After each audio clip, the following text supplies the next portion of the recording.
Welcome, friends, to another edition of Economic Update, a weekly, hour-long program devoted to the economic dimensions of our lives, our jobs, our debts, our hopes for the incomes we need to sustain our families and ourselves. I'm your host, Richard Wolff. I've been a professor of economics all my adult life, and currently I teach at the New School University in New York City. Before jumping into this July economic update, I wanted to invite you to take a look at a new project that we have. We call it Econominute. These are very short videos, 3 to 5 minutes in length, devoted to a condensed analysis of a topic in the news. They're posted up on YouTube. You can find them on our channel. You can go to our website, Democracy at Work, all one word, democracyatwork.info, I-N-F-O, and you can find it there. The latest Econominute, just posted, is about Brexit, this remarkable event in which the people of Great Britain thumb their nose at their government in order to change their lives, in this case, by thinking that getting out of the European Union will solve that problem for them, and it is explained in the Econominute why their understandable anger has focused on a target that can't do for them what they had hoped for. Anyway, these Econominutes are going to be produced regularly, and I think you may find them of interest. Well, let's begin with what's good news. On the 1st of July, just passed, a number of minimum wage changes, laws, went into effect. In 14 U.S. cities, states, and counties, new higher minimum wages were put into effect, and I wanted to congratulate the places that did it by listing them quickly for you. 2 states raised their minimum wage, Maryland and Oregon. Then there were the following cities: Washington, D.C., the county, Los Angeles County, California, and even more cities that include Chicago, 8 cities in California, and 2 in Kentucky. Now, what's interesting is that for many of these, the new minimum wage will be in the range of $10.50, $12, even $15 an hour. Some quite a way, others folded in over the next 2 or 3 years. In contrast, compare that with the federal minimum wage, the one coming out of Washington. That is for $7.25. Folks, that works out to $290 a week if you work a full 40 hours, and that's before the money they take out for your income tax and your Social Security and so on. It's $14,500 a year if you work 50 out of the 52 weeks of the year at 40 hours. In other words, it's a minimum wage that lands anybody who gets it right in the middle of serious poverty. That's what the states and cities with the courage to go forward, or to be more accurate, not so much the courage as the pressure from below, the workers who are earning below those amounts of money, even if it's above the federal minimum wage of $7.25, who have been agitating now for several years to do something about this. But I don't want to take away from the leadership of those states and cities that have responded to this pressure and raised the minimum wage. By the way, the federal minimum wage of $7.25 an hour, which is, to be blunt, a scandal and a shame, hasn't been changed since 2009. Every year since 2009, the cost of living has gone up, every single year. But the federal government, run these days by conservatives in the Republican Party, together with the conservatives in the Democratic Party, has seen fit to respond to the rising cost of living by not increasing the federal minimum wage, not even by a small amount that would just allow those at the bottom of the economic scale to keep up with rising prices. It's a scandal, it's a shame, and to not have raised it over the last 7 years is a worse scandal and a bigger shame. And it's a sign that the movement for rising wages, having been stonewalled by the federal government, and that, I'm afraid, includes our president too, since he hasn't done very much to overcome the roadblock of the conservatives. But however you want to apportion the blame, one thing is clear, that the movement for higher minimum wages has refocused itself on cities and state governments because it can't get anywhere with a federal government that isn't interested. Let me turn next to this issue of prisons. A number of you have asked me to talk a little bit about the economics of prisons. Well, let me be, again, short and sweet, I hope, about it.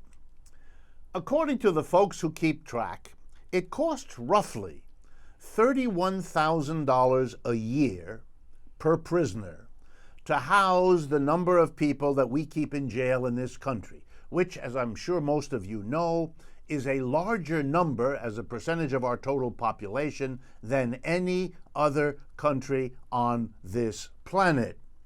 So we imprison more people, which means we spend a fortune of money, $31,000 on average. And by the way, states vary. Some spend a good bit less, other states spend a good bit more. The $31,000 per person per year in prison average gets us what result? Well, there's a word called recidivism. It's a word that basically says what proportion of the people you put in jail, when you let them out after they serve their sentence, what proportion of them are back in jail for committing yet another crime within the year, 2, 3 years after you let them out? In our country, the recidivism rate is between 2/3 and 3/4. That's right. 2/3 and 3/4 of the prisoners that we put in jail, our jails are so ineffective in dealing with the problems that bring those people there that they're back in there for another stint in a short time. Finally, the horrible treatment of people in jail by one another, by the guards, by the whole establishment, is so much a fixture of our culture that late-night television comedians make a regular habit of joking about what happens to you in jail. And the jokes are not funny when you realize what they are referring to. You might think a program this expensive and this unsuccessful and this terrible for the people involved would have long ago become subject to the withering criticism and the demands for change that it obviously deserves. But if you thought that, you're incorrect. It hasn't. The people who are involved in it hold on. The bureaucrats who run it hold on. The government that enforces it holds on.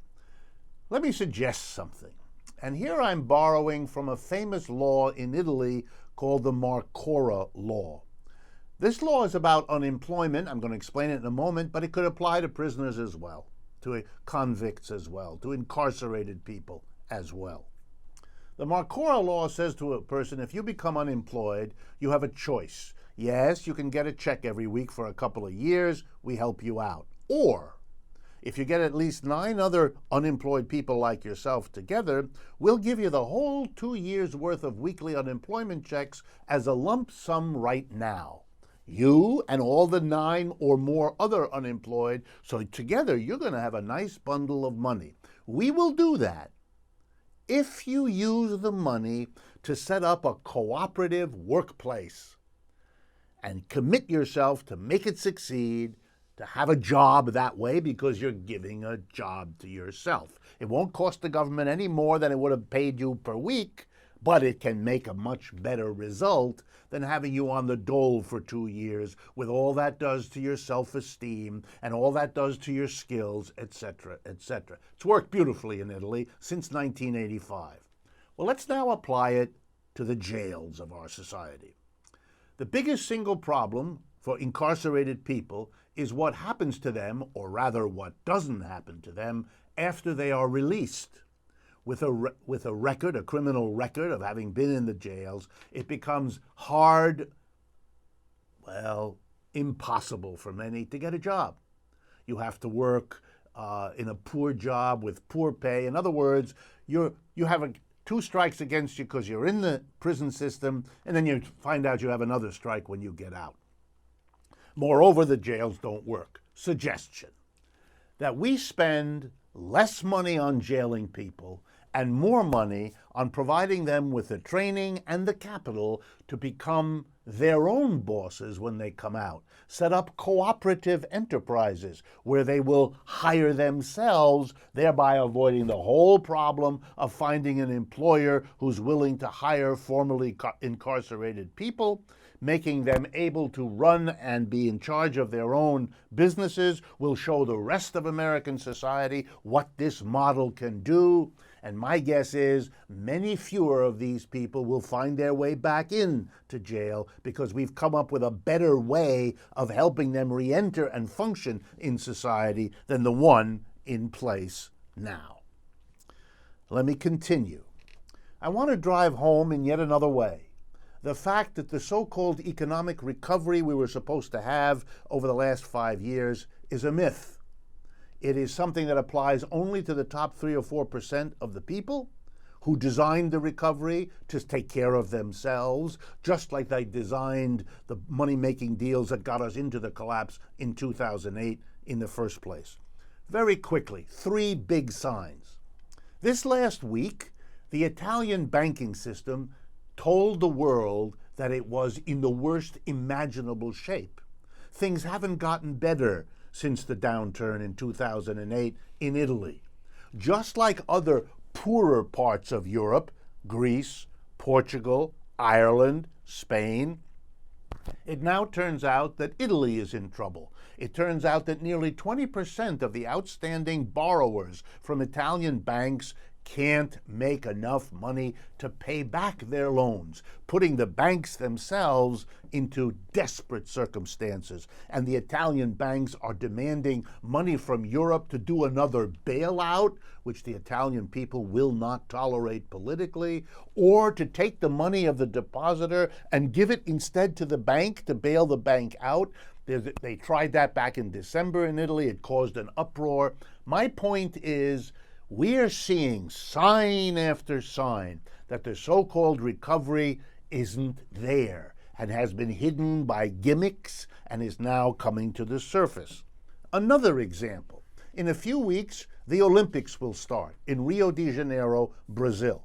I learned over the last week and a half that the Brazilian government has to devote, get ready for this number, 85,000 police and army personnel who are already engaged in running gunfights with the gangs that dominate society in a number of Brazilian cities, including Rio de Janeiro. This is a sign that an economy is in serious trouble when so many people can't get work, when so many people have to work in the illegal economy, that it has to have pitched battles with the army, that a global activity like the Olympics has to be guarded by 85,000 police and troops. What a sign of a global capitalism that cannot function very well for most people anymore. And a little detail that caught my attention. So bad is the situation in Rio de Janeiro that the government there said it can't pay for finishing the construction and taking care of paying all these cops and soldiers. So the United States has made an emergency loan of $850 million, according to the website that I have used for this, which is called insightcrime.org, if you want to pursue it. So here's another sign of an economy that hasn't recovered, and one more. Bankrate.com is a website that recently finished a study of the affordability of buying a car. And as an item that will not surprise many of you, it is turning out that the price of cars keeps going up, partly because of all the additional doodads that are put in each car. But the ability of the American family to buy the car hasn't gone up anywhere near as much. In short, it is becoming difficult for the average American family to buy a car. How is the family reacting to that? And by the way, there's the sign that a recovery hasn't happened, because this is a new, scary problem for Americans, most of whom live in places where there either is no public transportation or very inadequate public transportation, leaving them with no choice but to have a private car. Nor is that an accident. But in any case, what are Americans doing? Well, here it's interesting to see. They're borrowing more money. And they're stretching out their car loans. Car loans used to be 3 and 4 years. Now they are 5 to 7 years in length. Well, when you lengthen the loan period, when you pay back over a longer period of time, the interest charges are much larger because you have a loan for a longer period of time, and interest accrues for you per period of time. So actually what people are doing by stretching out their loans is to end up paying more for the car than they did when the loan lasted a shorter time.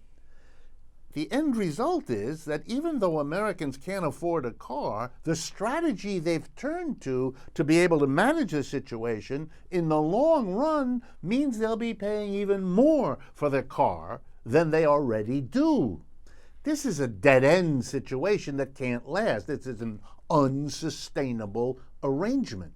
And what's likely to show up in the years ahead are people who 2 years, 3 years, 4 years, 5 years into their car loan are going to discover two things that are very interesting. One, they're going to reach a point where the amount of money they own on their car is more than the car is worth at that time.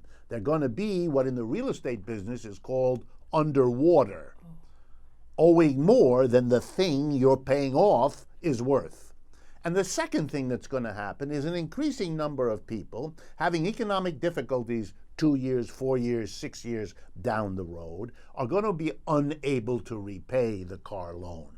And we're then going to hear discussions about subprime car loan crisis, just like we heard back in 2007 and 8 about the subprime mortgage crisis. It's the same problem. It's an economic system that can't deliver jobs, incomes to the mass of people to do what they are required to do to live in this society. And that's when an economic system has lost its claim on anybody's loyalty, except for the few at the top who continue to make an awful lot of money and buy very expensive houses and apartments, etc., etc. We are witnessing, and partly this program documents it to you, the disintegration, the dysfunction of an economic system that cannot provide the goods and the services to the mass of people that it once did, and that those people have come to expect, and that it does continue to provide, but to a shrinking group of people at the top. That's not a politically, morally, or economically sustainable arrangement. And much of what I tell you week after week is documentation of the many ways that that's happening. Next, we have a little time for this.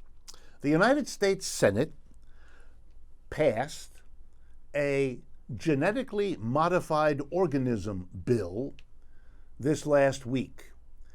What do I mean?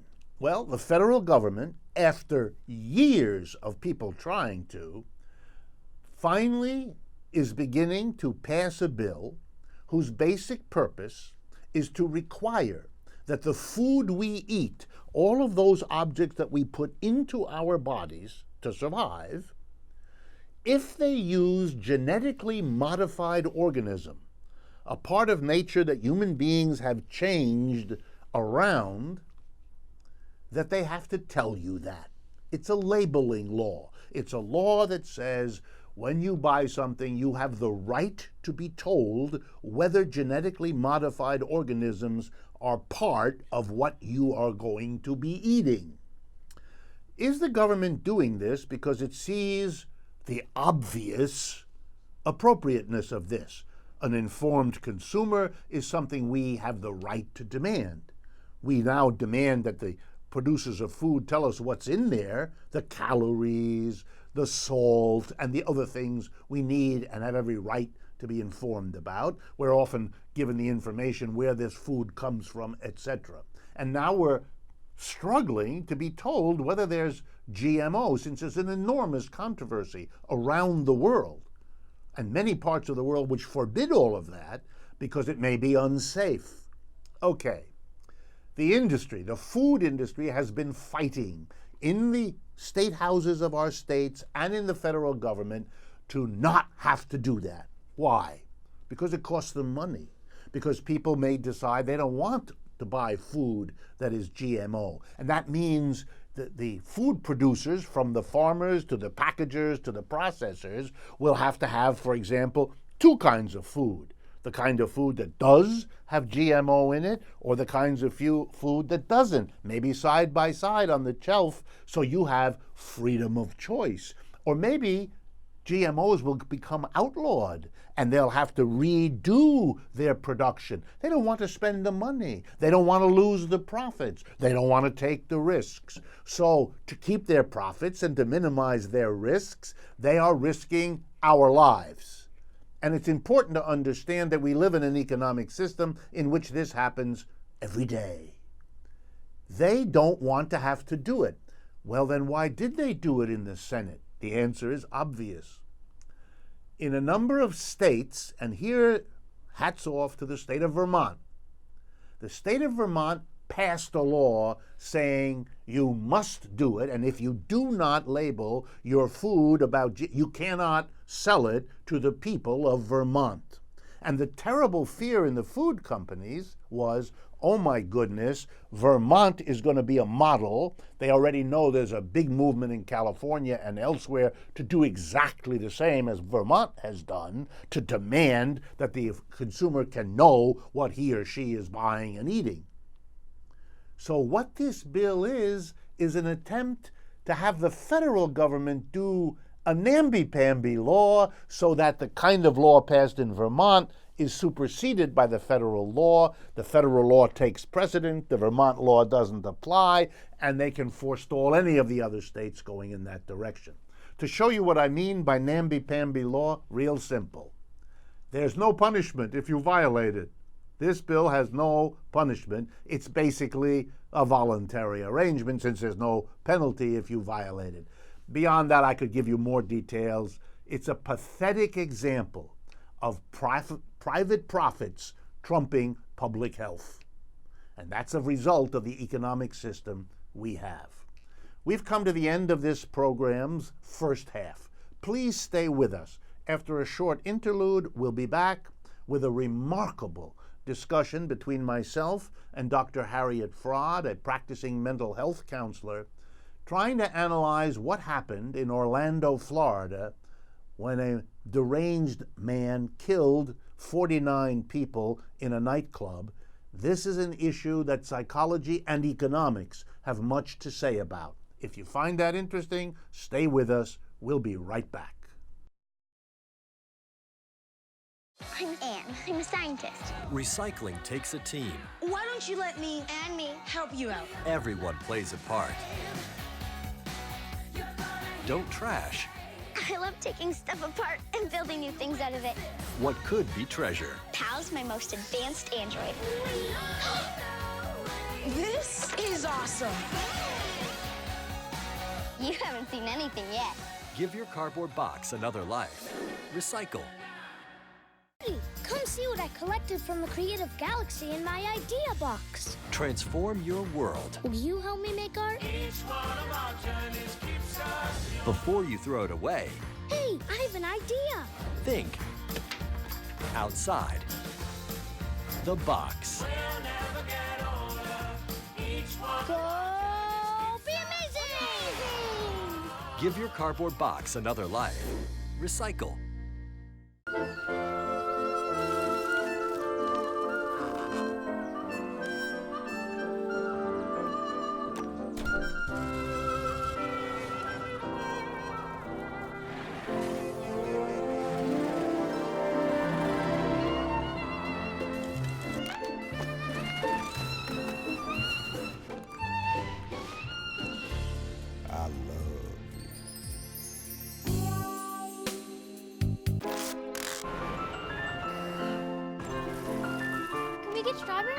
Okay.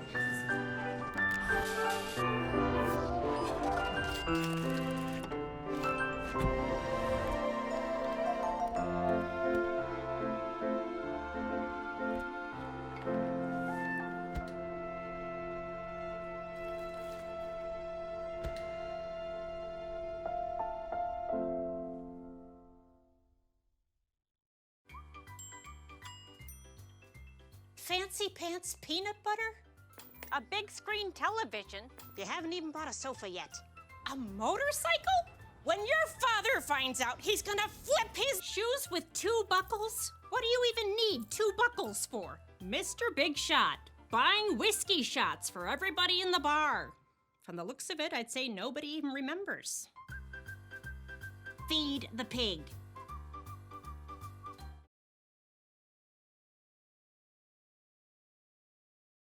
Welcome back, friends, to the second half of Economic Update. Many of you have written to me over the last several weeks and sent emails to the websites of this program, which I want to remind you of, democracyatwork.info or rdwolff with 2fs.com. Either of those websites will reach us. And many of you have used those websites, as we invite you to do, to ask us to do some analysis of that horrible, tragic event in Orlando, Florida, a few weeks ago, in which a young man went into a nightclub and killed, with heavy weapons, automatic weapons, 49 people, if I have the count right.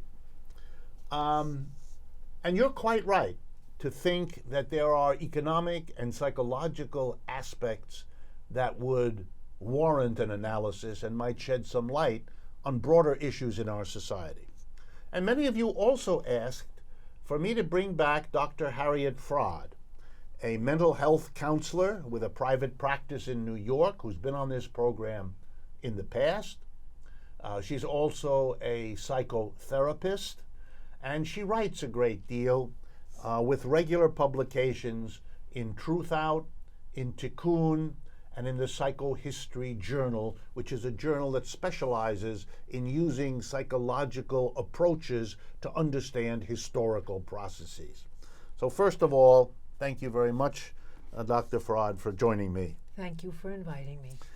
Okay, before we go into the analysis, could you, for everyone's benefit, and to get us all on the same proverbial page, tell us what happened in Orlando as you, as a practicing mental health counselor, as you understand it from the documents you've been able to research with? Okay, I've researched with documents on the net. I didn't know the killer, and I fortunately wasn't there at the event.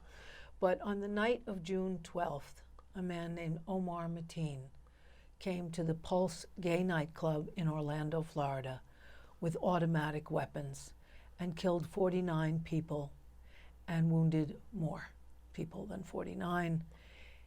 And that was all, we are used to mass murders, usually of about 4 or 5 people, but this was the biggest one. It was Latin night at Pulse, a homosexual nightclub.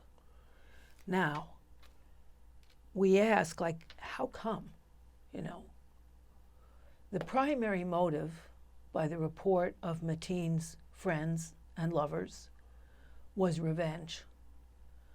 Mateen was homosexual. He was very attracted to Latin men.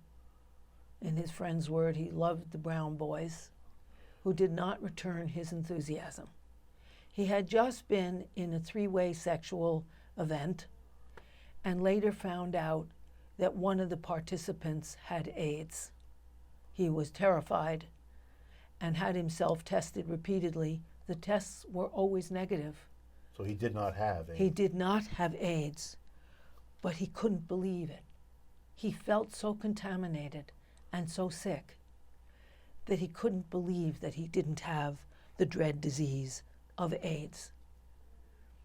Now, we have to look at him in his context, his psychological and social context, as well as the economic context in which he lived. His first wife left him in part because he was gay. His father, who was virulently gay, forced him, and the father was obviously a domineering force in his life, to marry a second wife, but this one he informed he was gay. And the father would mock him in front of other people as gay and deride him as gay. He was a Muslim, and within the Orthodox Muslim religion, there are a range of punishments for gay acts which are considered criminal, and they range from flogging in public to death. So he was in an environment of homophobia in his religion. He also lived in Florida, which has the third to the number of hate groups in the United States. The third highest number? The third highest number. The first is California, the second is Texas, or vice versa, and the third is Florida. These anti-homosexual hate groups have sprung up like mushrooms in the rain, particularly in the South, and Florida is in the South. So that we have to know he was surrounded by hatred. His hatred of himself happens as a lot of self-hatred does. If you're surrounded by hatred, you take it inside. Even if you're the object of that hatred. Even if, like, people who are brought up to be thought of as terrible children think of themselves as terrible people. The way people develop a sense of self is through the mirror of the social glances of other people's eyes. And in the social glance, we internalize how others see us. That's right. We take that inside. And one part of us may feel bad about it, but we take it inside. The problem of groups that have been labeled inferior is they believe it, and it does damage to their own sense of self. Well, they believe it, or they struggle inside themselves with the part that believes it and another part that rejects it. That's right. That's so with every form of transferred hatred. But the part that believes it is very strong, because human beings are social animals. When you're born, your brain is the size of a small fist like mine. By the time you die, it's the size of a Nerf football. And every connection is a neuronal connection built through social contact of some kind or another. So an enormous part of our sense of self is accumulated by our social system. By our social system and our first social system in our family. So that he was plagued by self-hatred. He was also employed by G4S, the biggest security company in the world. It operates in 100 countries, and it has 610,000 employees. 54,000 are in the United States, in North America, and it has a violent history. It has operated, I should say manned, because they don't hire women, manned interrogation centers, torture centers, and it trained Mateen in the use of automatic weapons. Also, clearly, though, I mean, having visited their website in preparation, they don't say any of those words. What they say is that they're a security outfit that provides security, guarding service, technical web systems to provide security to governments, to private enterprises, and so on. It's all cleaned up, even though I know, like you do, that they've been accused of And it's right there on the internet, that they're at checkpoints that are violent. They're in torture and interrogation centers. That, it's quite they have a wide range and have been accused of human rights abuses. He also was an American, born in the United States, which is at this moment probably the most violent nation in the Western industrialized world. Not only probably, it is. Yeah. He's an American citizen, so he could see mass murders on television very regularly. And he's in a country that's been at war constantly, bombing places and killing people all over the world. So that he's in a country whose political agenda is accomplished through violence. In addition, he's in a country which is the only one in the Western industrialized world that allows the sale of automatic weapons, assault weapons, to private citizens. There is no one else who does that. And so that he was able to have a collection of automatic weapons. There are also, this is a program that tries to talk about economics. And there is a relevant economic factor here, because you'd say to yourself, okay, this guy has a lot of self-hatred. He grows up in a violent nation. What is this? Why shoot arbitrary people? Now, it is true, you could say he chose the Pulse Nightclub on Latin night because he was angry at his own attraction to Latin men. He had been to that club. He had hooked up with other men at that club. He'd watched them hook up with each other at that club. But he was enraged at his own homosexuality. And blaming homosexuals is something that hate groups do quite regularly. Also, we have to look at the economic roots here. Capitalist corporations have found it more profitable now to outsource jobs, to mechanize jobs, to robotize jobs, to computerize jobs that used to be held by males, particularly white males in our society, because there used to be a scarce labor market, particularly scarce since the best jobs were really reserved for whites and male whites, particularly, who had a wage supplement for being white and another one for being male. That's not necessary anymore, thanks to computers and multinational communication systems. The whole world is America's labor pool, and they can exploit people who work for far less wages around the world, or as immigrants here, and who have far less ecological protections around the world, so that your factory can collapse in Bangladesh and nothing too much is done to inspect it as it shakes and cracks. There's a different standard where a lot of our capitalist corporations run, and so they save money even though they take life. And so you have a group of men who have lost their position in society. You're meaning now the American men whose wages have either stagnated or gone down because of these economic changes. That's right. And because our society doesn't usually, and our media don't link what's happening to us to what's happening in the economy and the world, they haven't a clue. They have a lot of free-floating rage. They lost the family wage.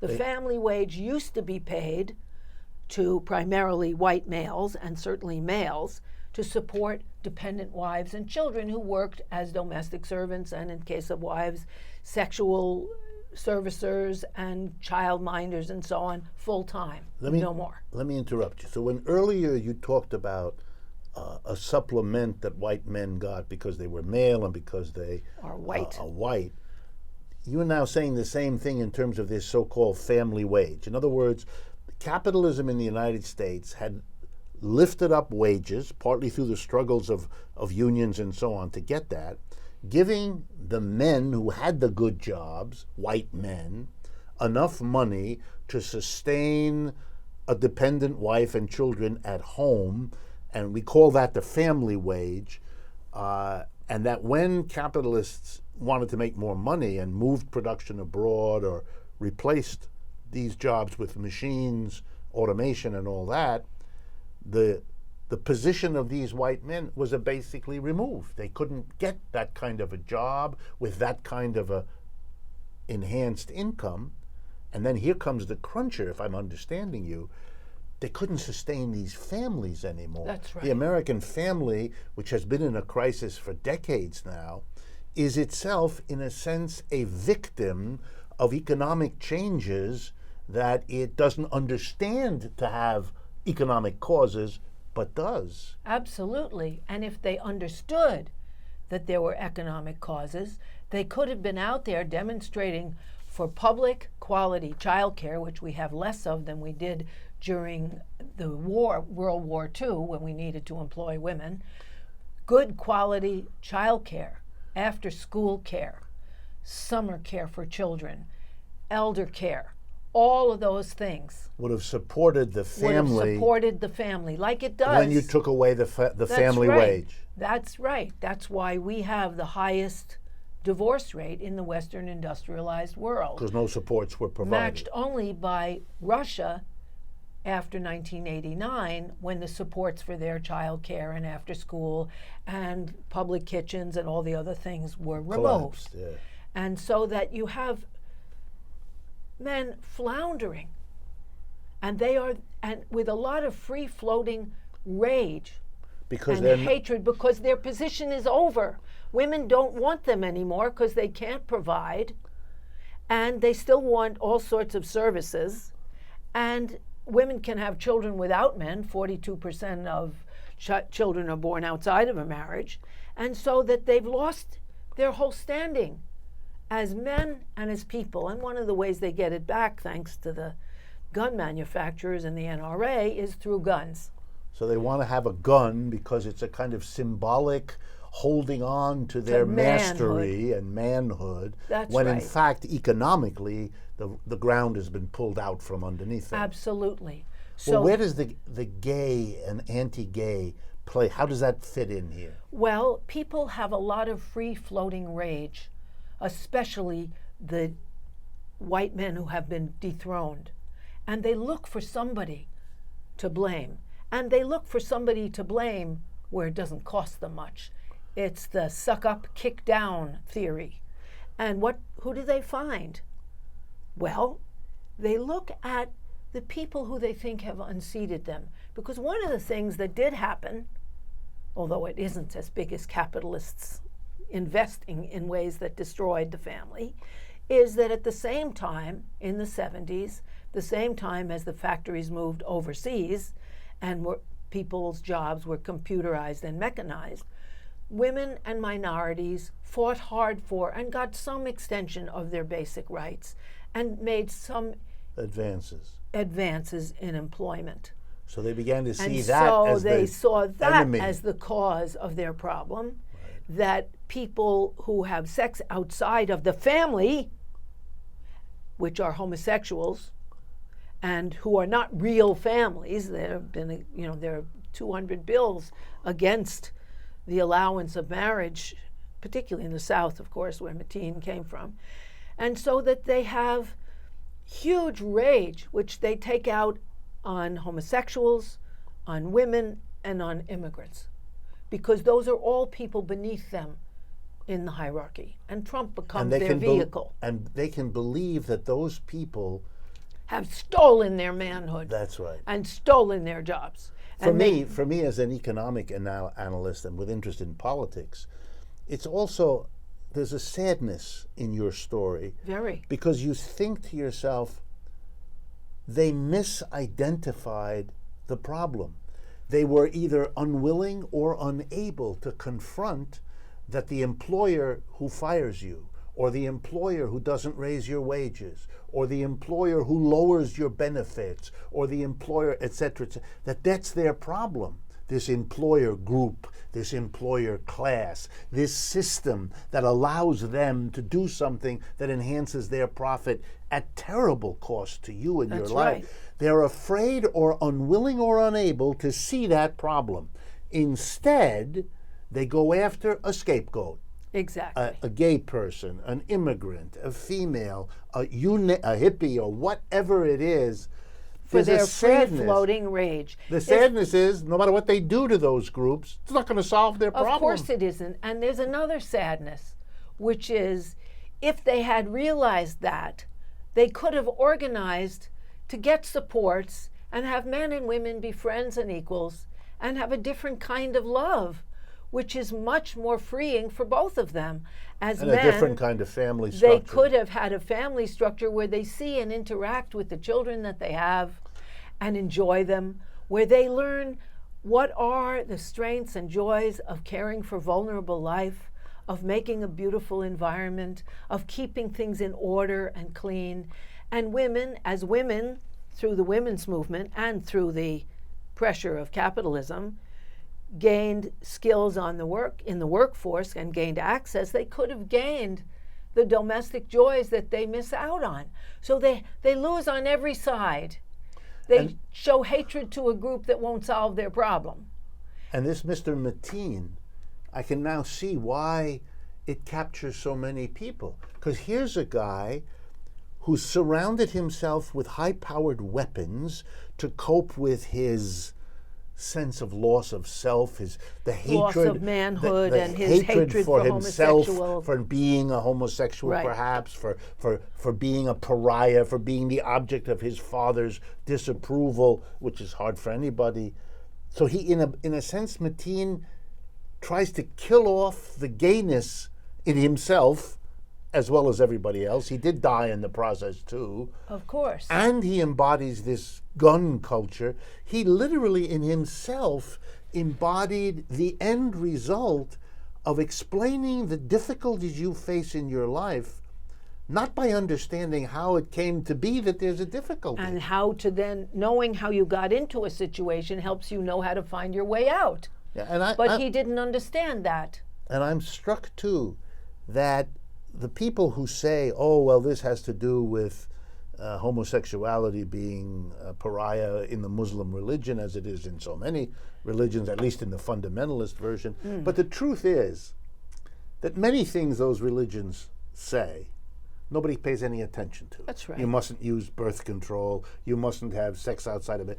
Huge numbers of the faithful just ignore all that. proceed. So the question Absolutely. is, why would someone not ignore the negativity about homosexuality? Because he's fighting it in himself, and even more because of the economics you've actually laid out for us, because it fits into a way of coping with the decline in your economic circumstances that comes out of the forces of capitalism that you have no control over, that you don't even know about, but that impinge on you, taking away from you an identity which you then try to recoup with a big store of guns and going out with a flash and killing off the bad folks, the very gays who you are. It's so and it's who such you are a tragedy, attracted to because almost like a they're Greek Hispanic. tragedy. That's right, it is. It's a tragic, tragic thing. It's also tragic because you are not ever understanding that manhood shouldn't be tied to money. That part of what happened was manhood was tied to economic dominance because men got higher wages. And they had the and money white that the men family highest. needed. That's And it. women and children were dependent on them, which made the man the king of his household. And we don't believe, supposedly Americans don't believe in monarchy. That wasn't a great idea to have that in our families. But rather than question that and question the tie between your self-worth and your net worth, they reacted to their loss by grabbing the symbols of masculinity. And one of them is guns. The Bushmaster. And another one is anti-gay, sadly. And hatred for gays. That's why in the militaristic, sort of macho areas, like the army, there's constant rape of women and denigration of homosexuals. And in porno, there's constant degradation. These are sort of refuges for these angry men. There's, in hetero porno, symbols. there's that subjugation and humiliation of women. In the Christian right, there is the doctrine, according to the Southern Conference on Gender, that women must be subordinate, and that there are, in the NRA, there's the constant put down of women, the worst being that ex-girlfriend target you can shoot so she becomes obliterated and a bloodied lump. That there, and hate radio does this. Rush Limbaugh, those people, Rush Limbaugh, who are saying, oh, you're feeling like you're nobody. Well, it's the feminazis who did it to you. You know, it's the fags, they did it to you. They're taking over, you know. And feeds the hatred of people who are worried and self-questioning, and lets them feel more powerful because they have guns and hatred, blowing themselves up like a little bird that fluffs its feathers in order to look menacing. And it's sad. It is a tragic thing. And it's an American tragedy. It's very American, and it's also, for an economist, which is what I am, it's such a lesson yet again that we permit in our society a very small number of people, those who run the big corporations, tiny percentage of our population, to make these unbelievably powerful social decisions like moving jobs out of the country, changing the family, that have staggering economic consequences that they don't have to worry about, that they don't even have to take into account.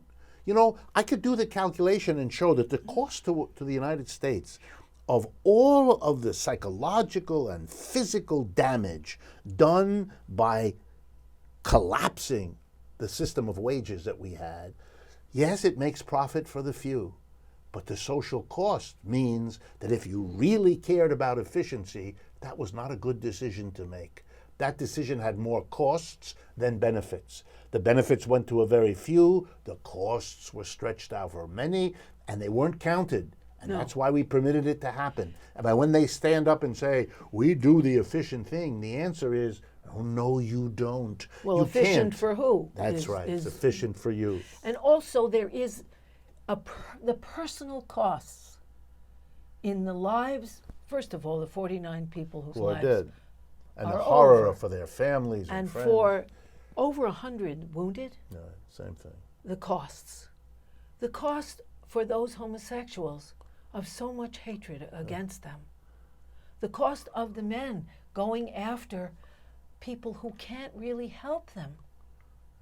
And also losing touch with women who could be their allies, and women with the men who could be their allies, building a better life, and redistributing the top to be able to have the universal health care and child care that places like France have, and all over Europe.